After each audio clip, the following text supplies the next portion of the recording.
Buenas, buenas, buenas. ¿Cómo estamos? ¿Cómo sentimos el día de hoy? Hoy vamos a leer el Manifiesto del Partido Comunista por Karl Marx y Federico Engels. Cabe resaltar que aquí voy a hacer una lectura directa del manifiesto. Posterior a eso vamos a subir los prefacios sobre las lecturas que se hicieron posteriores a las diferentes ediciones que se extendieron por Europa. De manera en la que, pues ya veremos, se cuestionaba estas lecturas. Sin embargo, vamos así. De inmediato les pido disculpas si la voz se me escucha un poco compungida, porque el día de hoy me siento un poco enfermo, pero estoy lo suficientemente bien como para proceder con la lectura de este maravilloso manifiesto, que aún hoy es extremadamente vigente. También resaltar que es muy propio de Marx hablar o utilizar conceptos que hoy día pues son dignamente rebatidos, como por ejemplo la colonización de América como un descubrimiento de América. Ya todos sabemos que esto es perfectamente rebatible el día de hoy. Sin embargo, no vamos a cuestionar a Marx, sino vamos directamente sobre él. Y por último, que quizás en algún momento llegue a detenerme en la lectura de esto, porque realmente tenga que resaltar una cita para luego quedármela y poder hacer un análisis mucho más profundo sobre varios ensayos y pensamientos que estoy desarrollando actualmente sobre el teatro y cómo el teatro constituye comunidad y la ausencia de comunidad que hay hoy día. Tenemos mucha comunicación sin comunidad, como diría Byung-Chul Han, otro gran teórico y filósofo contemporáneo que estoy leyendo, y ya quizás llegaremos a él. Y entonces pues vamos con el Manifiesto del Partido Comunista por Karl Marx y Federico Engels. Un fantasma recorre Europa, el fantasma del comunismo. Todas las fuerzas de la vieja Europa se han unido en santa cruzada para acosar a este fantasma. El Papa y el Zar, Metternich y Guizot, los radicales franceses y los polizones alemanes. ¿Qué partido de oposición no ha sido motejado de comunista por sus adversarios en el poder? ¿Qué partido de oposición a su vez no ha lanzado tanto a los representantes de la oposición más avanzados como a sus enemigos reaccionarios al epíteto zahiriente de comunista? De este hecho resulta una doble enseñanza: que el comunismo está ya reconocido como una fuerza por todas las potencias de Europa, que ya es hora de que los comunistas expongan a la faz del mundo entero sus conceptos, sus fines y sus tendencias, que opongan a la leyenda del fantasma del comunismo un manifiesto del propio partido. Con este fin, comunistas de las más diversas nacionalidades se han reunido en Londres y han redactado el siguiente manifiesto, que será publicado en inglés, francés, alemán, italiano, flamenco y danés. Primer capítulo: burgueses y proletarios. La historia de todas las sociedades hasta nuestros días es la historia de la lucha de clases. Hombres libres y esclavos, patricios y plebeyos, señores y siervos, maestros y oficiales. En una palabra, opresores y oprimidos se enfrentaron siempre. Mantuvieron una lucha constante, velada unas veces y otras franca y abierta. Lucha que terminó siempre con la transformación revolucionaria de toda la sociedad o el hundimiento de las clases en pugna. En las anteriores épocas históricas encontramos casi por todas partes una completa diferenciación de la sociedad en diversos estamentos, una múltiple escala gradual de las condiciones sociales. En la antigua Roma hallamos patricios, caballeros, plebeyos y esclavos. En la Edad Media, señores feudales, vasallos, maestros, oficiales y siervos. Y además, en casi todas estas clases todavía encontramos gradaciones espaciales. La moderna sociedad burguesa, que ha salido de entre las ruinas de la sociedad feudal, no ha abolido las contradicciones de clase, únicamente ha sustituido las viejas clases, las viejas condiciones de opresión, las viejas formas de lucha por otras nuevas. Nuestra época, la época de la burguesía, se distingue sin embargo por haber simplificado las contradicciones de clase. Toda la sociedad va dividiéndose cada vez más en dos grandes campos enemigos, en dos grandes clases que se enfrentan directamente: la burguesía y el proletariado.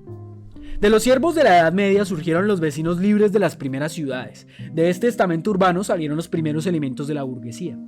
El descubrimiento de América y la circunnavegación de África ofrecieron a la burguesía en ascenso un nuevo campo de actividad.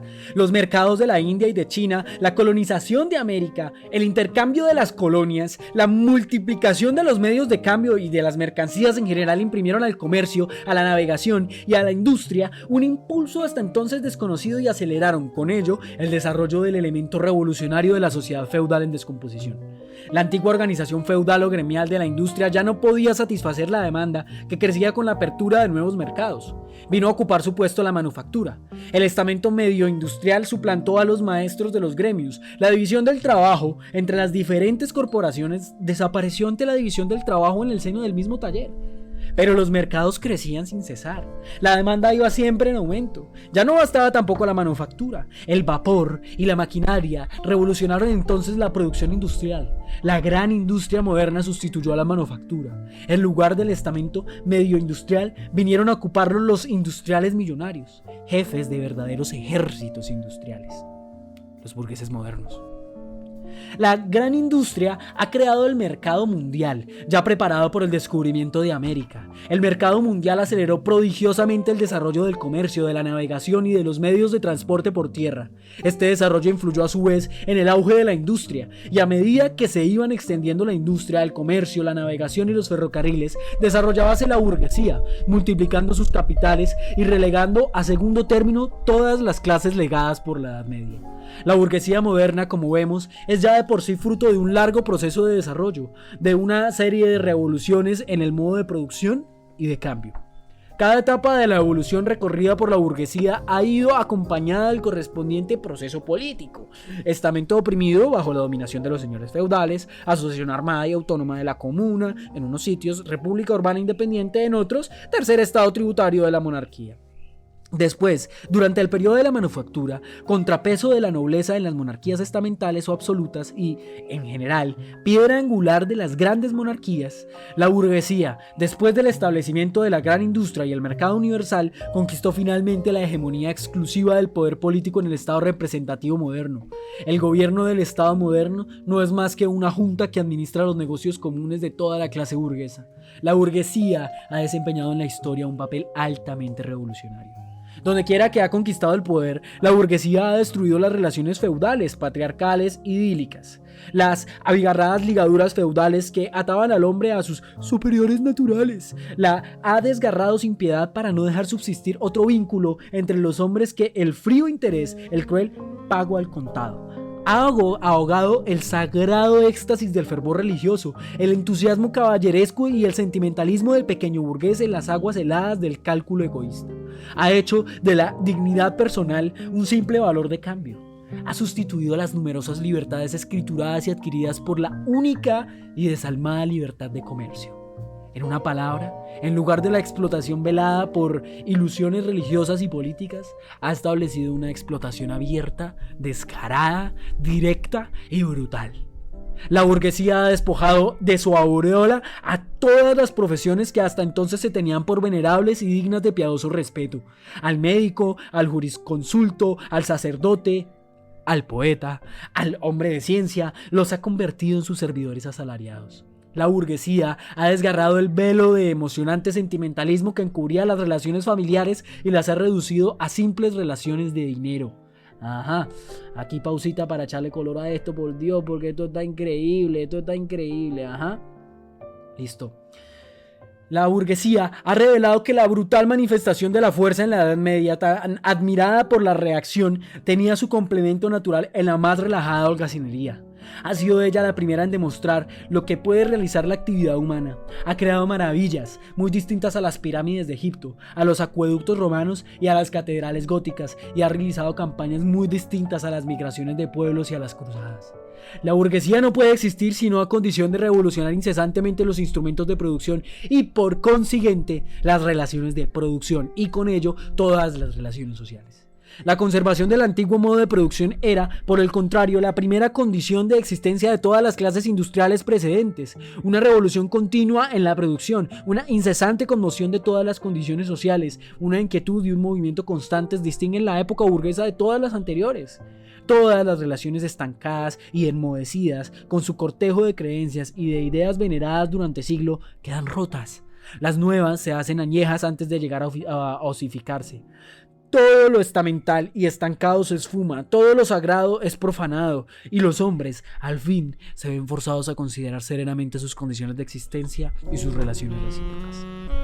Espoleada por la necesidad de dar cada vez mayor salida a sus productos, la burguesía recorre el mundo entero. Necesita anidar en todas partes, establecerse en todas partes, crear vínculos en todas partes. Mediante la explotación del mercado mundial, la burguesía ha dado un carácter cosmopolita a la producción y al consumo de todos los países. Con gran sentimiento de los reaccionarios, ha quitado a la industria su base nacional. Las antiguas industrias nacionales han sido destruidas y están destruyéndose continuamente. Son suplantados por nuevas industrias cuya introducción se convierte en una cuestión vital para todas las naciones civilizadas, por industrias que ya no tienen materias primas indígenas, sino materias primas vendidas de las más lejanas regiones del mundo y cuyos productos no solo se consumen en el propio país, sino en todas las partes del globo. En lugar del antiguo aislamiento y la amargura de las regiones y naciones, se establece un intercambio universal, una interdependencia universal de las naciones. Y eso se refiere tanto a la producción material como a la intelectual. La producción intelectual de una nación se convierte en patrimonio común de todas. La estrechez y el exclusivismo nacionales resultan de día a un día más imposibles. De las numerosas literaturas nacionales y locales se forma una literatura universal. Merced al rápido perfeccionamiento de los instrumentos de producción y al constante progreso de los medios de comunicación, la burguesía arrastra a la corriente de la civilización a todas las naciones, hasta a las más bárbaras. Los bajos precios de sus mercancías constituyen la artillería pesada que derrumba todas las murallas de China y hace capitular a los bárbaros más fanáticamente hostiles a los extranjeros. Obliga a todas las naciones, si no quieren sucumbir, a adoptar el modo burgués de producción. La constriñe a introducir la llamada civilización, es decir, a hacerse burgueses. En una palabra, se forja un mundo a imagen y semejanza. La burguesía ha sometido el campo al dominio de la ciudad, ha creado urbes inmensas, ha aumentado enormemente la población de las ciudades en comparación con la del campo, sustrayendo una gran parte de la población al idiotismo de la vida rural. Del mismo modo que ha subordinado el campo a la ciudad, ha subordinado los países bárbaros o semibárbaros a los países civilizados, los pueblos campesinos a los pueblos burgueses, el oriente a occidente. La burguesía suprime cada vez más el fraccionamiento de los medios de producción, de la propiedad y de la población. Ha aglomerado la población, centralizado los medios de producción y concentrado la propiedad en manos de unos pocos. La consecuencia obligada de ello ha sido la centralización política. Las provincias independientes, ligadas entre sí casi únicamente por lazos federales, con intereses, leyes, gobiernos y tarifas aduaneras diferentes, han sido consolidadas en una sola nación bajo un solo gobierno, una sola ley, un solo interés nacional de clase y una sola línea aduanera. La burguesía, a lo largo de su dominio de clase, que cuenta apenas con un siglo de existencia, ha creado fuerzas productivas más abundantes y más grandiosas que todas las generaciones pasadas juntas. El sometimiento de las fuerzas de la naturaleza, el empleo de las máquinas, la aplicación de la química a la industria y a la agricultura, la navegación de vapor, el ferrocarril, el telégrafo eléctrico, la asimilación para el cultivo de continentes enteros, la apertura de ríos a la navegación, poblaciones enteras surgiendo por encanto como si salieran de la tierra. ¿Cuál de los siglos pasados pudo sospechar siquiera que semejantes fuerzas productivas dormitasen en el seno del trabajo social? Hemos visto pues que los medios de producción y de cambio sobre cuya base se ha formado la burguesía fueron creados en la sociedad feudal. Al alcanzar un cierto grado de desarrollo, estos medios de producción y de cambio, las condiciones en las que la sociedad feudal producía y cambiaba, la organización feudal de la agricultura y de la industria manufacturera, en una palabra, las relaciones feudales de propiedad, cesaron de corresponder a las fuerzas productivas ya desarrolladas. Frenaban la producción en lugar de impulsarla. Se transformaron en otras tantas trabas. Era preciso romper esas trabas y las rompieron. En su lugar se estableció la libre concurrencia, con una constitución social y política adecuada a ella y a la dominación económica y política de la clase burguesa. Ante nuestros ojos se está produciendo un movimiento análogo. Las relaciones burguesas de producción y de cambio, las relaciones burguesas de propiedad, toda esta sociedad burguesa moderna que ha hecho surgir como por encanto tan potentes medios de producción y de cambio, se asemeja al mago que ya no es capaz de dominar las potencias infernales que ha desencadenado con con sus conjuros. Desde hace algunas décadas, la historia de la industria y del comercio no es más que la historia de la rebelión de las fuerzas productivas modernas contra las actuales relaciones de producción, contra las relaciones de propiedad que condicionan la existencia de la burguesía y su dominación. Basta mencionar las crisis comerciales que, con su retorno periódico, plantean en forma cada vez más amenazante la cuestión de la existencia de toda la sociedad burguesa. Durante cada crisis comercial se destruye sistemáticamente no solo una parte considerable de productos elaborados, sino incluso de las mismas fuerzas productivas ya creadas. Durante la crisis, una epidemia social que en cualquier época anterior hubiera parecido absurda, se extiende sobre la sociedad: la epidemia de la superproducción. La sociedad se encuentra súbitamente retrotraída a un estado de súbita barbarie. Se diría que el hambre, que una guerra devastadora mundial la han privado de todos sus medios de subsistencia. La industria y el comercio parecen aniquilados. ¿Y todo eso por qué? Porque la sociedad posee demasiada civilización, demasiados medios de vida, demasiada industria, demasiado comercio. Las fuerzas productivas de que dispone no favorecen ya el régimen burgués de la propiedad, por el contrario, resultan ya demasiado poderosas para estas relaciones que constituyen un obstáculo para su desarrollo, y cada vez que las fuerzas productivas salvan este obstáculo, precipitan en el desorden a toda la sociedad burguesa y amenazan la existencia de la propiedad burguesa. Las relaciones burguesas resultan demasiado estrechas para contener las riquezas creadas en su seno. Vuelvo a leer eso. Las relaciones burguesas resultan demasiado estrechas para contener las riquezas creadas en su seno. ¿Cómo vence esta crisis la burguesía? De una parte, por la destrucción obligada de una masa de fuerzas productivas. De otra, por la conquista de nuevos mercados y la explotación más intensa de los antiguos. ¿De qué modo lo hace, pues? Preparando crisis más extensas y más violentas y disminuyendo los medios de prevenirlas. Las armas de que sirvió la burguesía para derribar el feudalismo se vuelven ahora contra la propia burguesía. Pero la burguesía no ha forjado solamente las armas que deben darle muerte, ha producido también los hombres que empuñarán esas armas, los obreros modernos, los proletarios. En la misma proporción en que se desarrolla la burguesía, es decir, el capital, desarrollase también el proletariado, la clase de los obreros modernos, que no viven sino a condición de encontrar trabajo, y lo encuentran únicamente mientras su trabajo acrecienta el capital. Esos obreros, obligados a venderse al detalle, son una mercancía como cualquier otro artículo de comercio, sujeta por tanto a todas las vicisitudes de la competencia, a todas las fluctuaciones del mercado. El creciente empleo de las máquinas y la división del trabajo quitan al trabajo del proletariado todo carácter propio y le hacen perder con ello todo atractivo para el obrero. Este se convierte en una simple apéndice de la máquina y solo se le exigen las operaciones más sencillas, más monótonas y de más fácil aprendizaje. Por tanto, lo que cuesta hoy día el obrero se reduce poco más o menos a los medios de subsistencia indispensables para vivir y perpetuar su linaje. Pero el precio de todo trabajo, como el de toda mercancía, es igual a los gastos de producción. Por consiguiente, cuanto más fastidioso resulta el trabajo, más bajan los salarios. Más aún, cuanto más se desenvuelve en la maquinaria la división del trabajo, más aumenta la cantidad de trabajo, bien mediante la prolongación de la jornada, bien por el aumento del trabajo exigido en un tiempo dado, la aceleración del movimiento de las máquinas, etc. La industria moderna ha transformado el pequeño taller del maestro patriarcal en la gran fábrica del capitalista industrial. Masas de obreros hacinados en la fábrica son organizados en forma militar, como soldados rasos de la industria. Están colocados bajo la vigilancia de toda una jerarquía de oficiales y suboficiales. No son solamente esclavos de la clase burguesa, del estado burgués, sino diariamente a todas horas esclavos de la máquina, del capataz y, sobre todo, del burgués individual, patrón de la fábrica. Y el despotismo es tanto más mezquino, odioso y exasperante cuanto mayor es la franqueza con que proclama que no tiene otro fin que el lucro. Cuanto menos habilidad y fuerza requiere un trabajo manual, es decir, cuanto mayor es el desarrollo de la industria moderna, mayor es la proporción en que el trabajo de los hombres es suplantado por el de las mujeres y los niños. Por lo que respecta a la clase obrera, las diferencias de edad y sexo pierden toda significación social. No hay más que instrumentos de trabajo, cuyo coste varía según la edad y el sexo. ¡Ah, qué maravilla! Voy a volver a leer eso. cuanto menos habilidad y fuerza requieren el trabajo manual, es decir, cuanto mayor es el desarrollo de la industria moderna, mayor es la proporción en que el trabajo de los hombres es suplantado por el de las mujeres y los niños.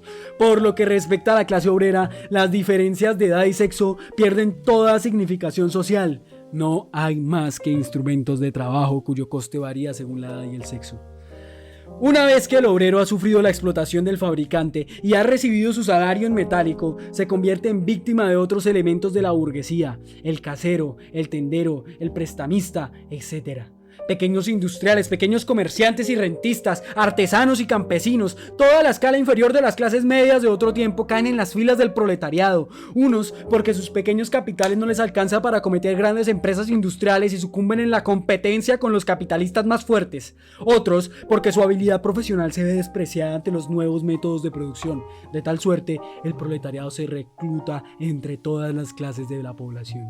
El proletariado pasa por diferentes etapas de desarrollo. Su lucha contra la burguesía comienza con su surgimiento.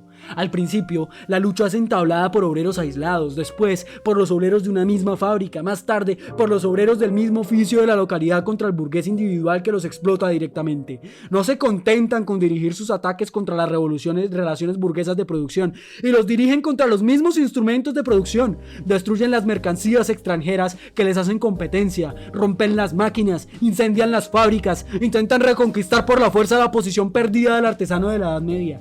En esta etapa, los obreros forman una masa diseminada por todo el país y disgrega por la competencia.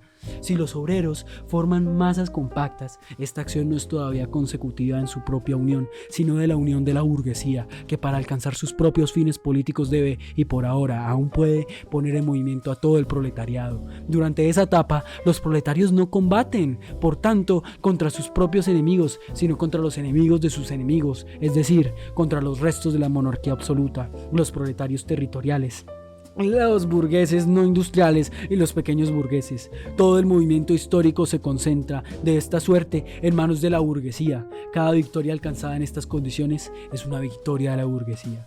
Pero la industria, en su desarrollo, no solo acrecienta el número de proletarios, sino que los concentra en masas considerables. Su fuerza aumenta y adquieren mayor conciencia de la misma. Los intereses y las condiciones de existencia de los proletarios se igualan cada vez más a medida que la máquina va borrando las diferencias entre trabajo y reduce el salario, casi en todas partes a un nivel igualmente bajo. Como resultado de la creciente competencia de los burgueses entre sí y de las crisis comerciales que ella ocasiona, los salarios son cada vez más fluctuantes. El constante y acelerado perfeccionamiento de la máquina coloca al obrero en situación cada vez más precaria. Las colisiones entre el obrero individual y el burgués individual adquieren más y más el carácter de colisiones entre dos clases. Los obreros empiezan a formar coaliciones contra los burgueses y actúan en común para la defensa de sus salarios. Llegan hasta formar asociaciones permanentes para asegurarse los medios necesarios en previsión de estos choques eventuales. Aquí y allá, la lucha está en sublevación.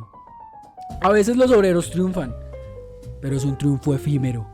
El verdadero resultado de sus luchas no es el éxito inmediato, sino la unión cada vez más extensa de los obreros.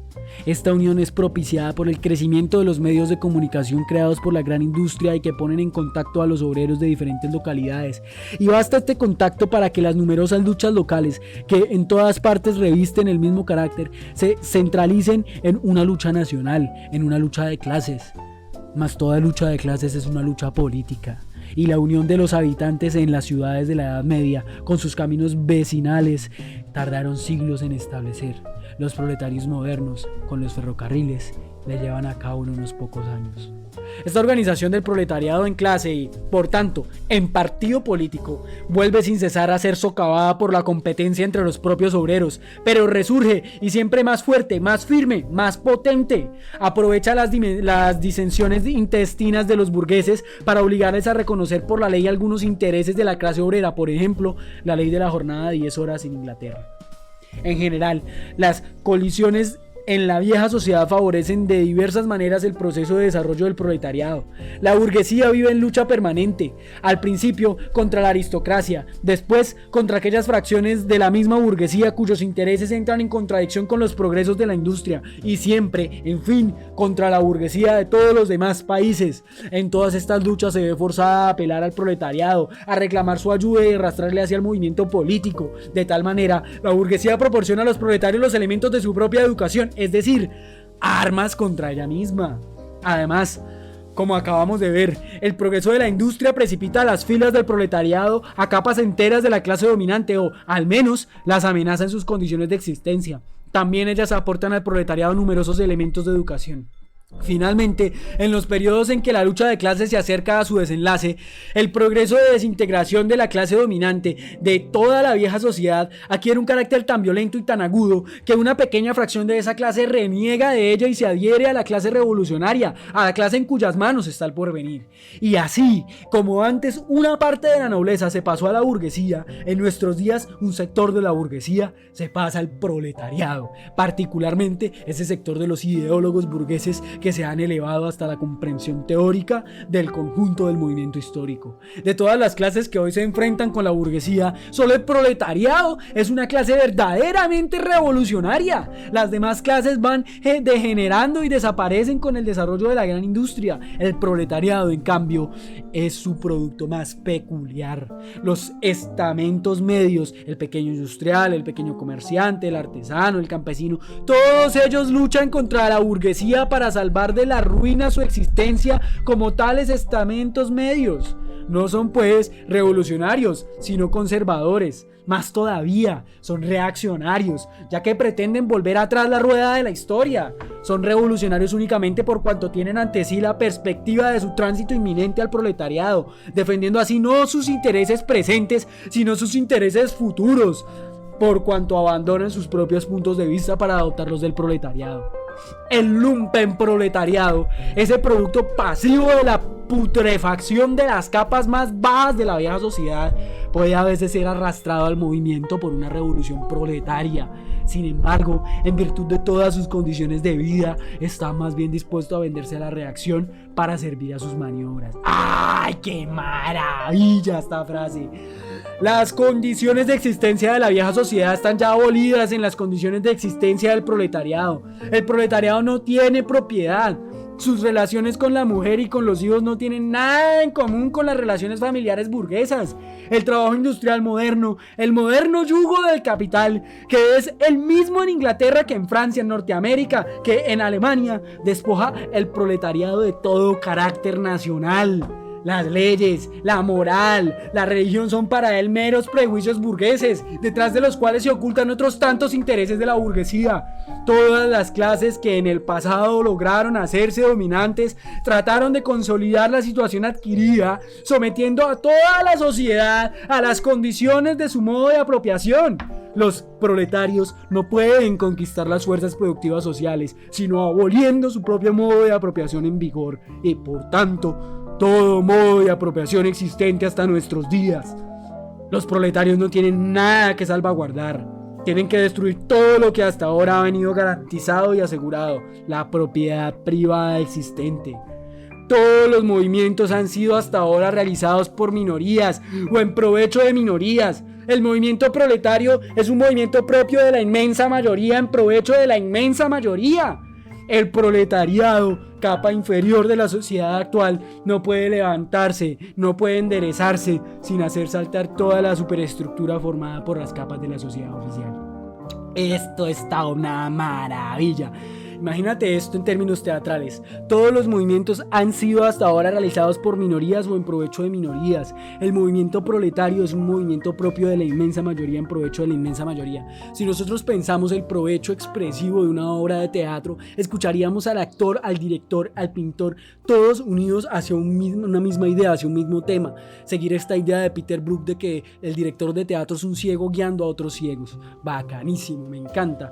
Entonces, si nosotros escuchamos a todos, estaríamos siguiendo el movimiento proletario, porque el movimiento proletario es un movimiento propio de la inmensa mayoría, en provecho de la inmensa mayoría, y sobre todo cuando uno hace teatro que expresa cosas que tienen que ver con el provecho de la inmensa mayoría de la población, el subgrupo se convierte en un ejemplo, en una célula que presenta las verdaderas condiciones y necesidades de una sociedad que está en decadencia. El proletario, capa inferior de la sociedad actual, no puede levantarse, no puede enderezarse sin hacer saltar toda la superestructura formada por las capas de la sociedad oficial.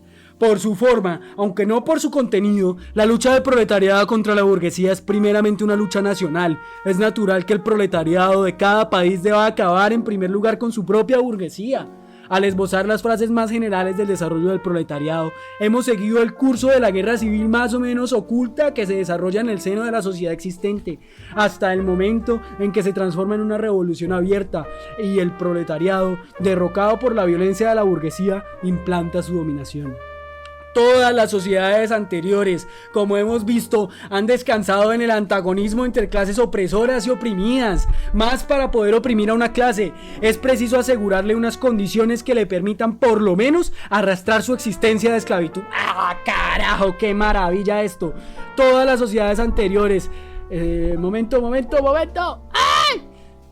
Todas las sociedades anteriores, como hemos visto, han descansado en el antagonismo entre clases opresoras y oprimidas, mas para poder oprimir a una clase es preciso asegurarle unas condiciones que le permitan por lo menos arrastrar su existencia de esclavitud, la esclavitud a través del salario, de la deuda, a través de los bancos. El siervo, en pleno régimen de servidumbre, llegó a un miembro de la comuna, lo mismo que el pequeño burgués llegó a elevarse a la categoría de burgués bajo el yugo del absolutismo feudal. El obrero moderno, por el contrario, lejos de elevarse con el progreso de la industria, desciende siempre más y más por debajo de las condiciones de vida de su propia clase. El trabajador cae en la miseria y el pauperismo crece más rápidamente todavía que la población y la riqueza. Es, pues, evidente que la burguesía ya no es capaz de seguir desempeñando el papel de clase dominante de la sociedad ni de imponer a esta, como ley reguladora, las condiciones de existencia de su clase. No es capaz de dominar, porque no es capaz de asegurar a su esclavo la existencia, ni siquiera dentro del marco de la esclavitud, porque se ve obligada a dejarse caer hasta el punto de tener que mantenerle en lugar de ser mantenida por él. La sociedad ya no puede vivir bajo su dominación, lo que equivale a decir que la existencia de la burguesía es, en lo sucesivo, incompatible con la de la sociedad. La condición esencial de la existencia y de la dominación de la clase burguesa es la acumulación de la riqueza en manos de particulares, la formación y el acrecentamiento del capital. La condición de existencia del capital es el trabajo asalariado. El trabajo asalariado descansa exclusivamente sobre la competencia de los obreros entre sí.